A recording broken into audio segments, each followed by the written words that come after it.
Good morning and happy Friday. Let's go ahead and get into our morning show. And before we go ahead and get into our morning show, make sure that you grab your teas, your coffees, your waters, your juices, and whatever you need so that way you can sit back, relax, and enjoy the show. Step 1, wake up early, gonna rise with the sun. Step 2, get some food in you. Step 3, think real hard about what you want to be. Step 4. All right, now that we got past the intro, honey, I love you like my blouse. She is really giving on camera. She's giving me very elegant. Ooh, let me not. I should put some earrings on, but I ain't feel like clipping her in. So I really want to kind of talk about racism just a little bit and just being able to discuss it in the classroom setting. I don't want to dive too much into it because it's a very, very interesting topic when it comes to racism. But apparently, this teacher in Texas had, discussed the laws and regulations when it comes to talking about racially backed violence. The situation that occurred in Buffalo was very tragic. The fact that 10 African Americans were slaughtered just doing their day-to-day activities is very disturbing, not only to me, but to everyone else as well. This teacher had a very interesting point. Why do we have to talk about why a person might have done it, right? Why do we have to talk about this? Some people don't just do certain things just because of racism, but some people do.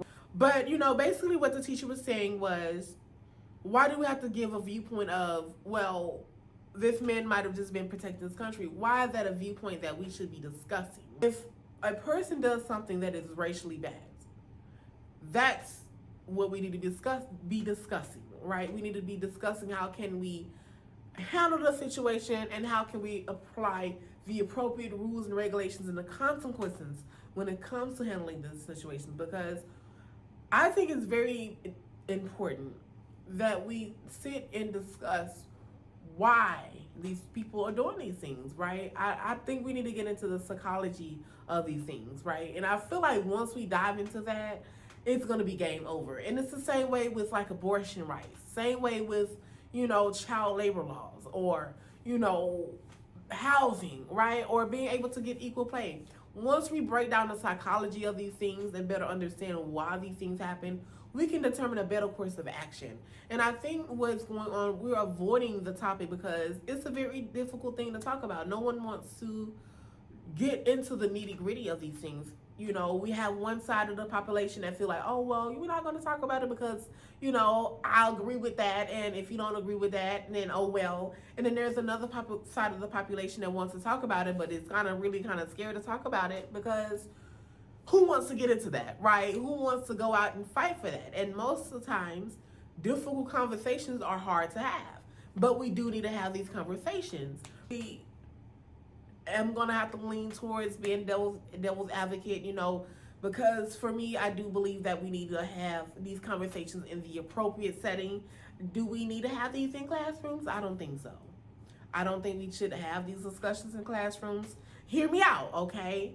The reason why we don't need to have this in classrooms because most people that are talking about these situations are biased to begin with. So when we do talk about these situations, we need to talk about them in a very public setting where everyone gets to have an opinion and not just a certain group. The reason why I think that we shouldn't have this in school, in the same way with like having LGBT topics in school as well.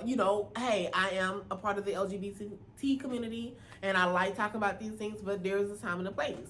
And I think there are certain levels to talk about these things, right? If we're going to talk about racism, if we're going to talk about sexuality, if we're going to talk about abortion rights, we need to talk about it in a very productive setting, right?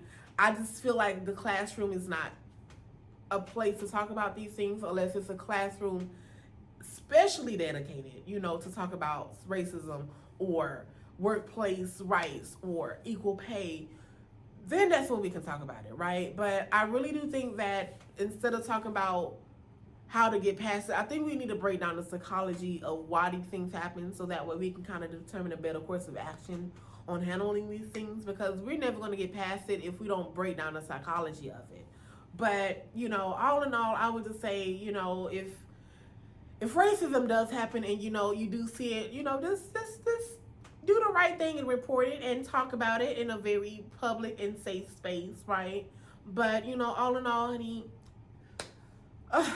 It's a forever topic that I just feel like never gonna really go away, and I could be talking about this all day, but it's a lot to kind of handle. It's a lot to talk about, and it gets exhausting after a while, right? No one wants to talk about these things. No one wants to sit here and have to fight for their rights 24/7. Like if I gotta wake up and fight for everything, I don't. Sometimes you get exhausted, right? Me as an entrepreneur, I get exhausted having to fight my battles. Every day it's like a constant battle for me. Trying to balance, my life and my business is difficult because you never stop. It's also a process where you gotta constantly think and be innovative, right, on how to handle these situations. But all in all, I will say that we really just have to sit down and just have a collective thought and have a public forum and continue talking about these things.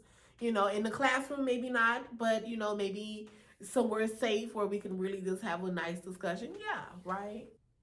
But honey, let's go ahead and get into our next topic. Now, if you don't know, this Mercedes Benz right here was auctioned off for $143 million. Now that makes it the world's most expensive car. Beep beep. Now, I love cars, especially exotic or hyper cars.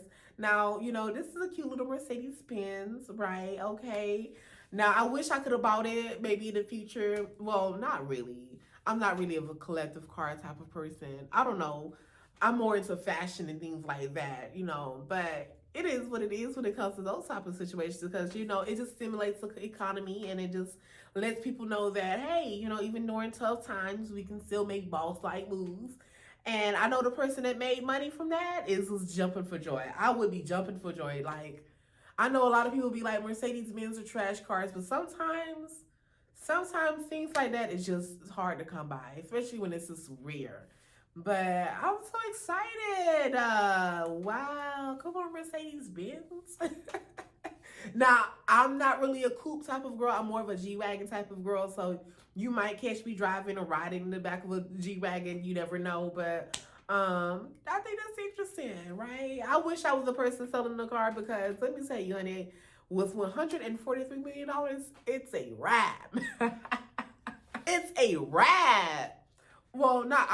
Not really. I think if I had $143 million, I wouldn't tell nobody. But I think I would continue working like I'm doing now. I think it's interesting when you talk about wealth, right? Because a lot of people think that once you get money, you don't want to work no more, and that's really not the case. Like once you get a certain amount of money or wealth, like I like to say, you want to continue working, right? There's plenty of millionaires, honey, that work 9 to 5s and got little side hustles going on and, living their best life and just, being sustainable, right? It's not about, I would say it's not really about the money when it comes to being financially stable. It's just being able to have options and freedom. And I think that's really what most people are looking for. It's not really the money people are looking for. It's just the freedom, being able to just do what they want, right? Like for me, I've gotten to a point in my life now where I don't really care about the money. I just care about being free right now. Money can't buy happiness, but it can buy the toys that can make you happy. Hey, I'm just saying. But anyway, on a more serious note, honey, let's talk about UFOs. Now, if you don't know, Congress is taking a more serious approach when it comes to discussing UFOs. Now, I'm not really a conspiracy theorist, but I always figure that we're going to talk about this one day. And I guess, this week was the week that we talked about this. Now, I feel like a lot of people are kind of in between when it comes to talking about UFOs because you really don't know. And then it's really a very interesting topic because why now, right? And I'm not a conspiracy theorist, so I'm not going to even dive into that. And if the FBI is looking, I don't know what's going on. I don't know what's going on. I'm not going nowhere near Area 51. Hey, if an alien or anything has to happen to land in my presence, we just gonna have to just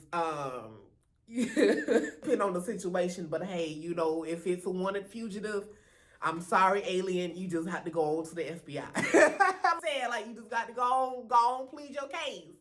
Now again, you know, I don't like talking about this, but I am a very, very, you know, concerned person because, you know, I'm just like, why are we talking about this? I mean, we have plenty of evidence, right? You know, but it just kind of puts everything else into question because, like, if you now just acknowledging UFOs, right? And here's the thing, right? When it comes to the U.S. government. Now, listen, government, don't come for me. I'm just saying the truth. You know, we ain't gotta go that far. I ain't gonna spill too many secrets, anything, because, you know, I understand some things are national security risk, okay. But, you know, it's like with internet and GPS, right? Sometimes they already have these things in plan, and then once they release it to the public, right, it just, all right. So I think the reason why they're kind of talking about these things is, again, don't come for me, because there is some type of escalation that needs this gonna happen. Hey, I'm not. Anyways, I'm done. I hope y'all have a wonderful day. But before I go ahead and end my morning show, I have a wonderful, beautiful day. Be productive and make sure you don't take no for an answer, and you go and get whatever you desire in life, honey. And don't let anyone stop you, okay? You shine bright like a diamond, whether you are man or woman or person in between or alien or whatever you want to identify as. You go out there and you dominate whatever space you need to dominate, and you be the best at it. But I hope you have a wonderful day. I hope that all things just come natural to you. Now me, I'm finna go lay down. I've been working all week, but yeah. Well, not lay down, but, you know, take a nap. That's how you know I'm tired. When you say lay down, I'm gonna go lay down. Well, I mean, I have been off for 4 hours of sleep for the last few days or so. So, you know, I think I'm gonna go ahead and take a nap because, woo, I got some other things to do today, honey. I got some things to take care of. And if you want to watch me take care of those things, you can definitely follow me on my social media pages, which will be linked in the description box below. But, you know, all in all, honey, let's go ahead and make a good day. This has been a VFP multimedia presentation.